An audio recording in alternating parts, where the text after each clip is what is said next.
kitabu 7 babu 4 ka mulakhasul fiqh dambugal nayabangal no yewten fi ahkamil khiyar fi nyaawore subingol fil bay'i e nder ngeygu ngun subingol yeeyindirɓe ɓenɗiɗo dinul islam musidɓe julɓe dina islam kan dinun ko dina samhin newende shamilin moftunde ko dina newika moftuka dinu samhin ko dina newika shamilun moftuka yura'i hika aina al masalih mashalaji din fo wa zuruf e gebe din fo wa yarfa'u hika banta ka itta al haraja bittendeji din fo wal mashaqqata e tampereji din fop anil umma e gayi mofte islam de wa min dhalika najiya ma shara'ahu konko dina islamu on shar'ini kon fil bay'i e nder ngeygungun min i'ta'il khiyar immorde e jonnugol subingol lil aqidi wonande yeeyowo o wonande sodowo o liyatarwa fi yu fi amrihi e nder fiyake makko on wa yanzuru o ndara o tasko fi maslahatihi e nder maslaha makko o min wara'i tilka safaqa immorde e ɓaawo nde ɗo yurmede ngal ɗo laaɓar reedu fa yuqaddim o ardina alama yu'ammal e dow ko taskoto kon min wara'ihi ɓaawo muɗum alkhayra moƴƴere wa yahjuma ko ɗo woni wa yahjum o sorto wa yataraja o rutto o iwa amma la yarahu kala ko tawata o yi'ali e muɗum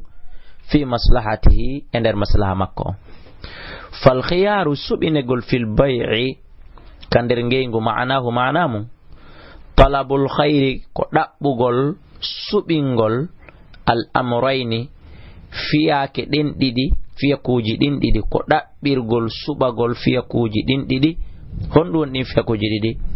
minal imda'i immorde e kontingol ngeygu ngun ɗum woni wulagol firo pularngal tigi minal imda'i immorde e wulagol ngeygu ngun fino famiren kontingol ngeygu ngun marsina ngu awel fuskhi ma ɗum bonnutugol ngu firta ngu wawa ɗum samaniyata aqsamin ko geɓe jeetati on acce hakke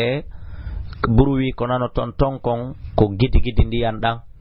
mi joɗike ha leer ka mi duwano fuɗɗade ɗon feƴƴi sabu tongagol fi ndiyan ɗan fi yo tafsir men on laaɓu kono ɓaako ndungu ni si mi wi'i mi habboto few aray luttiray ni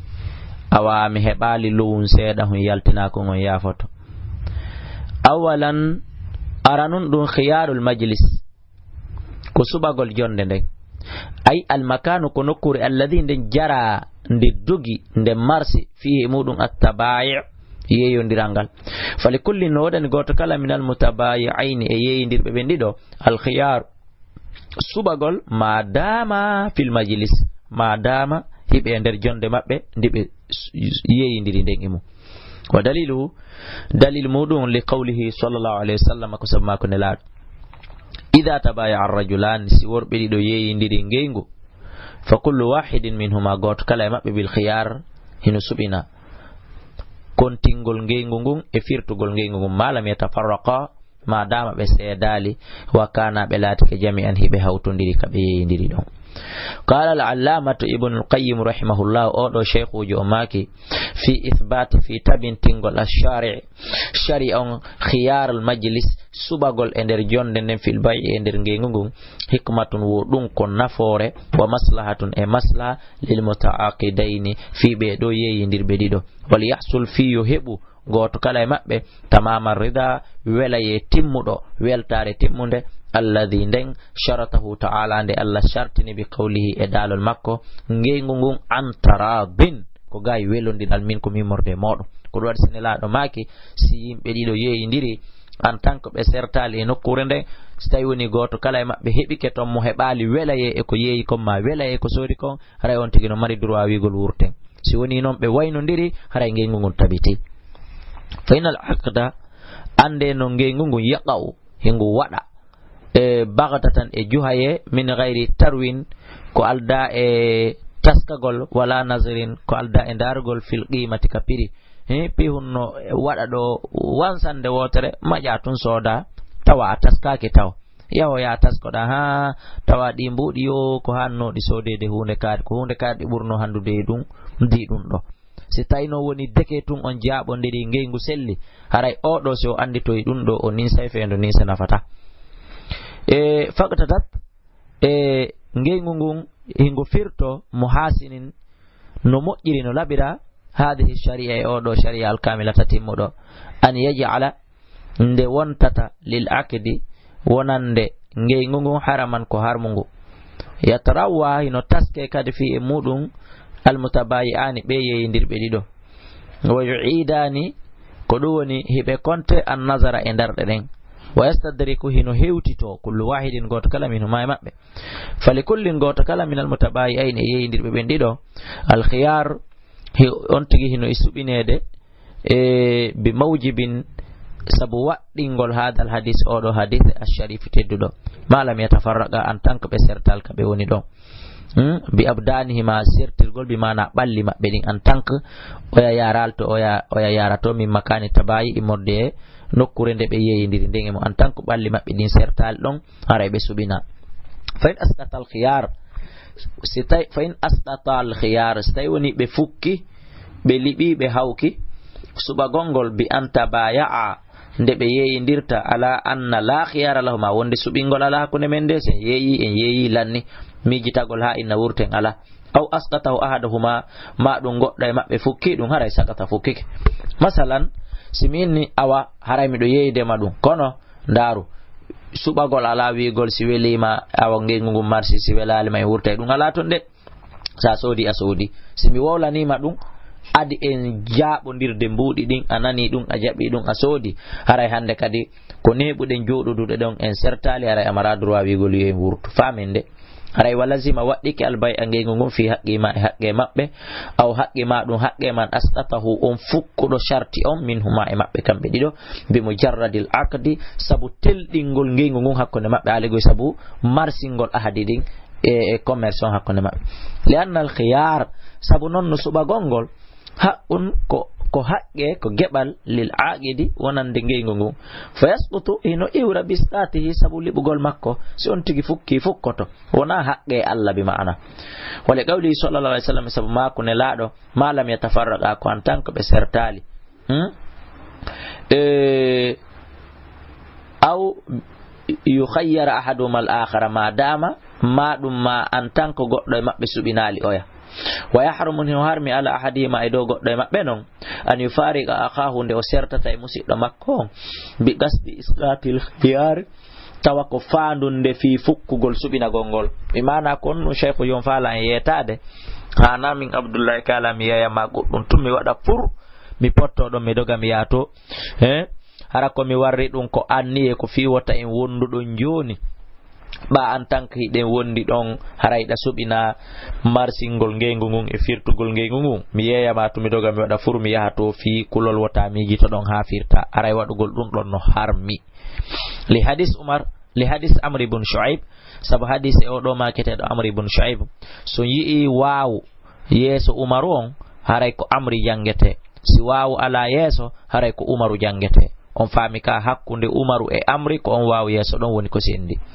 wa fi no e nder on hadise wala yahilu law dagantako mo kanko yeeyi ɗon ma kanko sooru ɗon an yufariqa hunde o sertata e ɗima makko khashyata an yastaqilahu hara ko kulol fi wata on tigi wurtu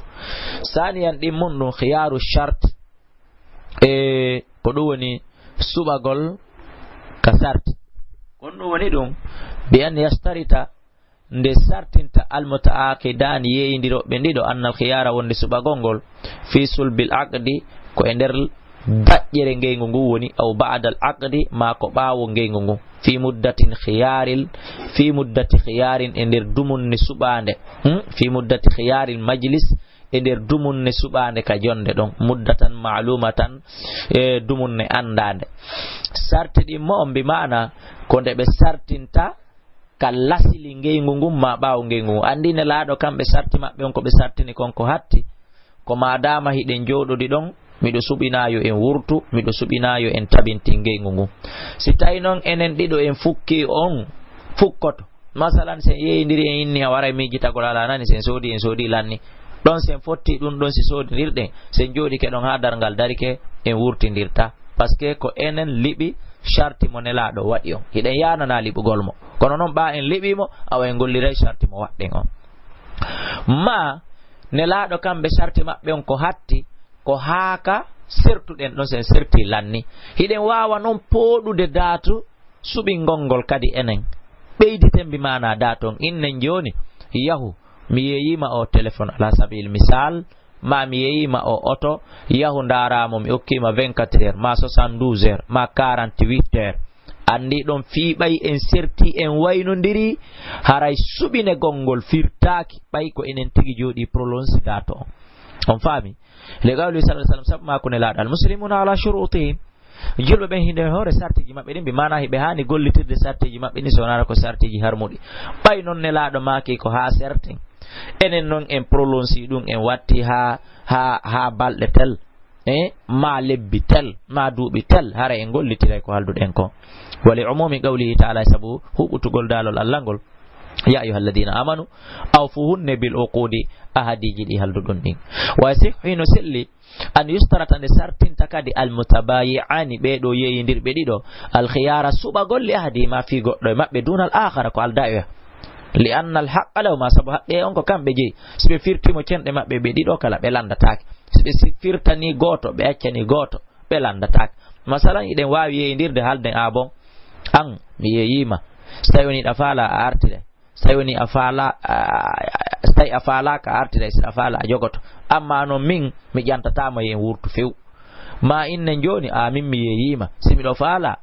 mi jonnitete mbuɗi ɗin dey jonnitala marchandise on kono noon an amara droit artigo so tawi en haaldi ɗum ɗon kadi en fotti adi en wadde ngeygu ngu haray hawri haray ko ɗum wonata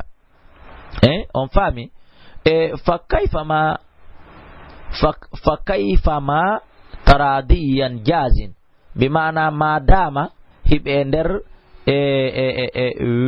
welaye maɓɓe on kamɓe ɗiɗo haray hino dagi fa kayfama taradaya ko none wonoɓe welori none wonoɓe welodiri hakkude maɓɓe none ngal ɓe afiri o tawi goto kala maɓɓe no welti jaz hara hino dagi on faami salisan tatabun ɗum khiyarul ghabni bimana ko suɓinegol no wirnori ida ghabana so tawi woni suuɗike fil bay'i e nder ngeygu ngu ghabanan suuɗande yakhruj yalti anil aadati e gayi aada on fa yukhayyiru haray suɓinte almaqbunu wirni ɗon min huma e maɓɓe baynal imsaki warrad hakkunde jogitagol ngeygu ngun e tabintina ngu e jonnutugol yiltitoɗen salisan tatabun ɗum ghiyarul ghabni suɓinande wirniɗo on ida ghabana so tawi woni wirnike fil bay'i e nder ngeygu ngun ghabanan wirniɗo bi mana sodowo on ala ɗon o sutaki ma yeeyo on ala ɗon yakhruj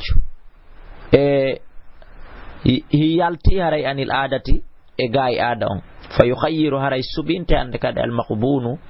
wirniɗo min huma e maɓɓe tuma o yi ma tuma o sifana ha o faami baynal imsaki si welimo hakkunde jogitagol tabintina ngeygu warraddi e jonnutugol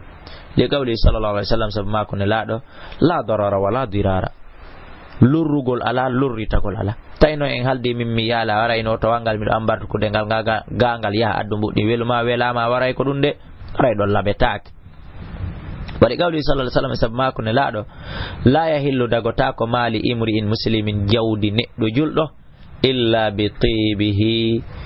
bi tibati nafsin minhu sona immorde e welaye wonki makko ken on acci hakke de koye mois de juin woni ko wonɗen feeno ɗo ndiyan ɗan no ɗuuɗi ko ɗum nano toon gidi gidi on so tawi woni en wii en darnayi jangin on ha ɗum ɗon feƴƴa haray ko raɓɓiɗi o en jooɗoto lebbi nayyi juin nduɗo e juillet e août e septembre hara en jotto ɗiɗo nayyi haray noon on yaafoto hande hiɗen le 18 juin l'an 2013 wal maghbun o do wirni do lam tatib nafsahu e wonki makko kin wawata welede bil ghabni sabu ko wirni kon o yal fa in kana al ghabnu stayni ko wirni kon yasiran ko sedan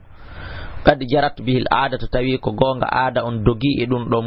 mo soda e modi ko hore non dum don daiman soda e ben fo ko hore no wirnuri non haray don fala khiyara subine ko lala bay en fo iden andi dum do kala ko ni sodirta haray sutaki haray don subine go lala wonde man naso yi tay welamo o wurta haray dum non ala ton kon non stayni hunde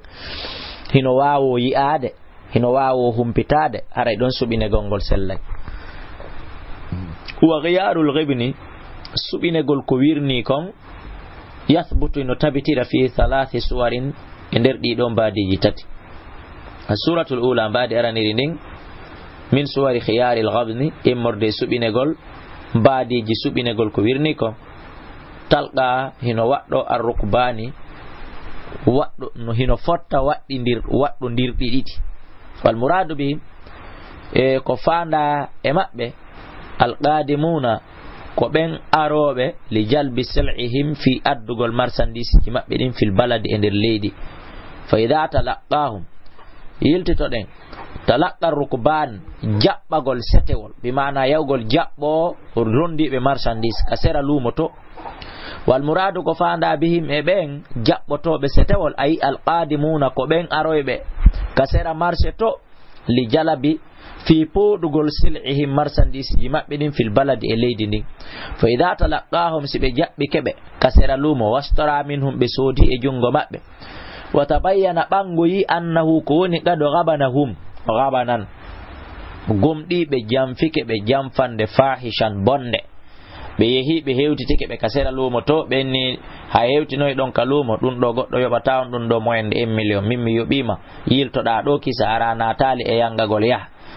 o yeyi dum wari ka der marché tum masalan o tawi ko 1 million 100 mako 2 million mako 1 million 500 haray don falahum no wodani yeyube ben al khiyara subagol sibe wakkili ke be munyori hore non awas tawi be munyoral na rebe mari droit yo firte yo urte li qawli nabi sabu mako ne la Allah sallallahu alaihi wasallam la talaqul jalaba wata on jabbo sete o rondingol marsandise faman talaqahu kala jabbi do gol de o sodi kasera marché ton fashtara min o sodi jungo makko fa idha ata sayyidu suq si jomirado fa idha ata sayyiduhu jom marsandise on asuqa ka marché ka lumo fa wara kanko bil khiyarihi musubinata bintingol ngengugum e wurtugol rawahu muslim to nye wala fanaha sallallahu alaihi wasallam la dallahu hadi an talqal jalabi fi yawgol jabbo yo setewol jogibe marsandise kharija suku ka bawo lumo ka yasi lumo to alladhi tabaa fihi as-sal'a alladhi tabaa alladhi den ngol lumo to ba'u ngo yeyete fihi e der mudum asila marsandise on ya jabbo yo setewol ngol e bawo ngol lumo ton ka yasto nela do hadido wa amara be yamiri annahu wonde on don yeyudo idha atal ba'i si yeyudon ari asuka kamarse alladhi on ta'rifu fihi andudo marse den alladhi on ta'rifu andudo fihi e der ngengungun e masili embere valeur marchandise wa arafa dhalika wa andi dum fa wara kanko bil khiyari subinegol bayna an yamdil bay bawonde o wulata ngengugun o tabintinangu legoy aw yafsukh mande o bonni tatangu o wurta legoy qala shaykhul islam ibn taymiyyah rahimahullah ahmad ibn taymiyyah o maki athbata an-nabi sallallahu alaihi wasallam nela Allah on tabintinani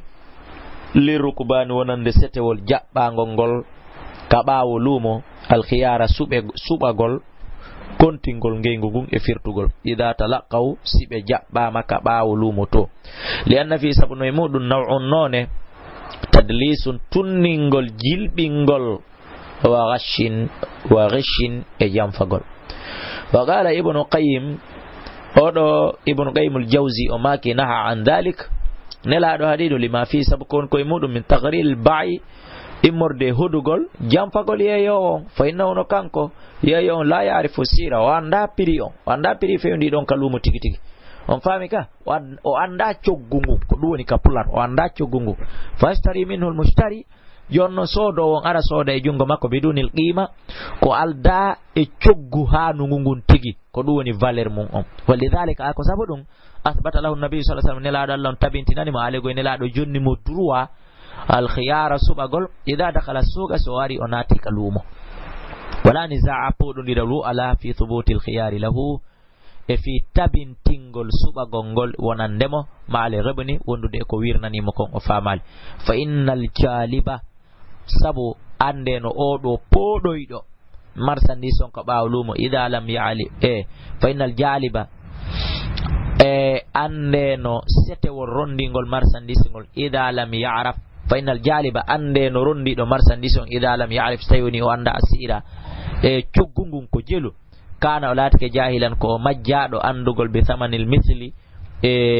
coggu yeru mudum on fa yakunu haray latake al mushtari sodon warallahu ko jamfido mo ka haray don o jampi mo wakada ko non al ba'i'u yeyi don kadi ida ba'ahum so yeyi be o yeyi ben shay'an goddum kambe kadi falam no wadani be al khiyar subagol ida habatu suga sibe jippoyi ke kalumo wa alimu be andi annam no kambe wobinu be jamfama wobunan jamfande yakhruju haray dum don kadi yakhruju yaltudum anil adati gaay adam be mana jamfande de sifa mun duuda feñunde few haray don kadi hibe subina firtugol as-suratu thaniya mbadi dimmiri ndin min suwari khiyaril ghobni immorde e mbadiji subinegol ngeygu wirni ngungun wondugo e jamfangu al ghobnu ko wirnande alladhina yakunu de tawata ino laato sababu mudun ziyadun najish beydagol jamfakan fi thamani sil'i ender coggu marchandise wan najish jamfa gongol huwa alladhi ko du on woni on yazidu beydo ko du woni dum yazidu ko beydata fi sil'ati ender marchandise wa watakan ko la yuridu o faala kashira sodugol marchandise ko argol tum beyda piri on fi no goddo go sodira wa inma yuridu andu ko faala rafu ko bantugol tun ko townugol tun samana ha coggu marchandise alal mushtari e do sodo a ko do wiete najish bi mana haray o walli be do waday be najish bi mana be do aray be landinkino arano andi ken faala ka yoba piri towdo fi hulbingol landi don yo wakkilo soda piri towdo yeeyugol marchandise on ka bawo lumo to wondude jamfa haray woni wallitagol odo jamfotodo on faami ka wada dun do amal ko golle muharramun harmude kadinaha anhu gomdi hadi fiide do few annabi sallallahu alaihi wasallam gawli sabu makko wala tanajashu wata jamfo lima fi dhalika sabu ko ko min tagriril mushtari imorde hodugol sodo on wa khadi'atuhu e jamfagol mo fa wadun do fil ma'na kamana al ghish ko jamfa wa min suwarin najish al muharram no jeya e mbadiji sobudi nyiddudi harmudi din an yaqula sahibu sil'a de jom marchandise wi'ata he ataitu biha kada wa kada mimmi jonnirima o marchandise tel prix e tel prix wawata kanko non kadiban o fenay utitu kan afwan o inna he utitu biha min ko mi yeyira o marchandise dandi ko mi endori ngil damil dandi ko mi endori o telephone dandi ko mi endori ngal o towal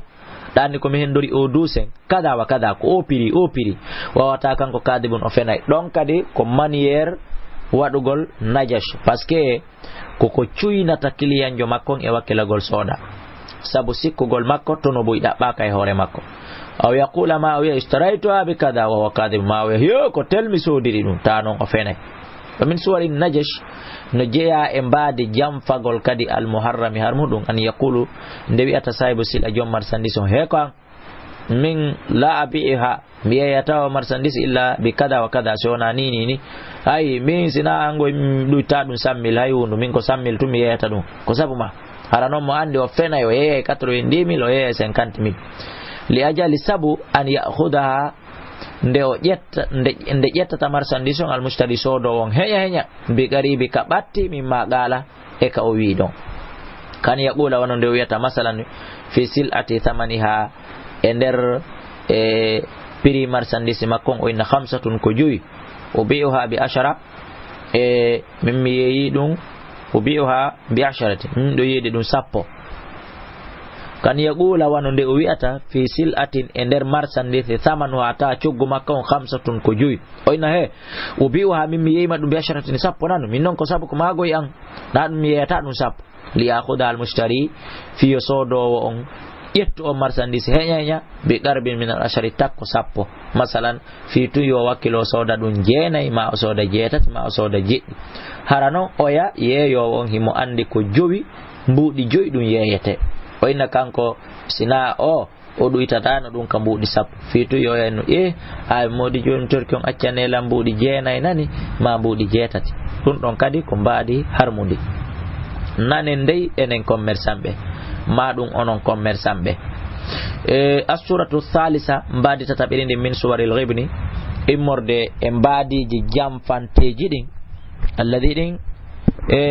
mbaadiji wirniɗi ɗin alladi ɗin yathbutu ɗi tawata no tabita bihi muɗum alkhiyaru suɓagol ghabnul mustarsil ko ɗum woni suɓande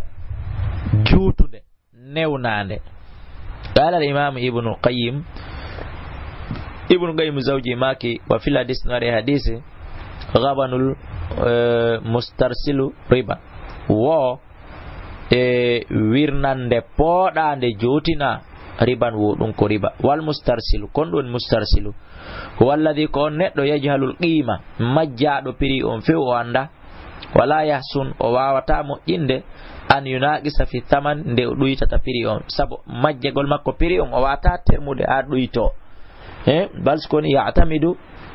kanko ko faandoto ala sidiqil ba'i o tuugo kanko e dow gongugol yeeyo on li salamati sariratihi sabu hisugol e gundo muɗum fa idha ghabana ghibnan fahishan thabata lahu al-khiyar siyoɗo kadi jam fama ghibnan jamfa fahishan ɓangu ka ñidduka thabata lahu warayno tabitanimo al-khiyar suɓagol fi wurtugol e tabintingol ngengu ngu wal ghabnul muharramun ko wiyete kon jamfa ko harmuɗum lima fi sabu kon koye muɗum min at-taqrir immorde hodugol lil mushtari wonande sodowo wa ma yajiri e konko dogata fi ba'di aswaqil muslimin e nder yoga e marseji julɓe tigi wawa ɗum muharramun ko harmuɗum anna ba'da nasa wonde no yoga yimɓe ɓen hinama yajlibu ila suq tumande ɓe ari ɓe hewti tumande ɓe addi ka luumo sil'atan marchandise e yattafiqu alu suq yimɓe luumo ngon foppu fottana ala tarki musawamatiha e dow tertagol yeru mum piri muɗum on wa ya'maduna ko ɗum woni ɓe tugora wahidan goɗɗo go min ɓe maɓɓe yasumuha min sahibiha yon ɗon yaw termoya ɗum immorde jom marchandise on fa idha lam yajid so tawi woni o heɓali man yazidu alayhi ommono ɓeydanamo ittarra o ɓiƴo hande kadi li bay'iha fi yeyugol ɗum alayhi li bay'iha fi yeyugol marchandise on alayhi e hoore on neɗɗo ɗon bi raksin piri jultuɗo summa ishtaraka al baqiya refti kafa e makko hedditiɓe ma al mushtari wondude e sodugol ngol masalan no jeeya kadi e jamfande harmunde goɗɗo adda marchandise ka luumo njulaɓe hedditiɓe fop halda fotta hewata en sodanmo nani si wona ara ɗuyto ha wata uri wata goto emen yartonta goto emen lando hara hunde masalan ko yoɓetende gasetende sodede 1 million kono ɓaɓe yimmi ke jamfagol mo ɓe yamira e goɗɗo go yaw yoɓa 500 000 enen hedditiɓen ta goto yaru ton on ɗo ya yoɓa 500 000 sono kala wara o yoɓa 500 000 iyeyo on jooɗoɗon no ga nangue mutoya ma ha tereti lanna o tawa o heɓali yoɓuɗo ɓuuri o 500 000 ɗo o wakkilo noon o yeeya oya 500 000 hande kadi hedditiɓɓen fo ara tawta o yaɓe sodira 500 000 andani ko jamfa maɓɓe ko kofon maɓɓe ɗum ɗo ko hunde harmuɗum wada ɗum ɗo kadi gobunun ko wirnande ko jamfande wa zulmin e tooñe muharramun harmuɗum wa yathbutu no tabita ni li sahibi sil'i jong marchandise on ida alima bi dhalika si ɗum ɗo o andoyi ɗum feñanimo hal khiyaru suɓagol wa sahabi sil'atihi minhum e wondugol e hettutugol marchandise makko on immorde e maɓɓe kamɓe soduɓe ɓen fa yajibu no waɗɗi ala man yafal mithlu hada tahrir kala huuɗo kala golluɗo sifa ɗiɗo hodoji an yatrakahu e nde o accitata ɗi ɗo golleli koko harmini wa yatubu o tuba o rutto minhu iwa e mum wa yajibu no waɗɗi kadi alaman alima dhalika e dow kala anduɗo ɗum an yankirahu nde o añata ɗum o kondana alaman yafalu e dow kala huwowo ɗum wa yablaga al mas'ulin o hewtina ɗum ɗo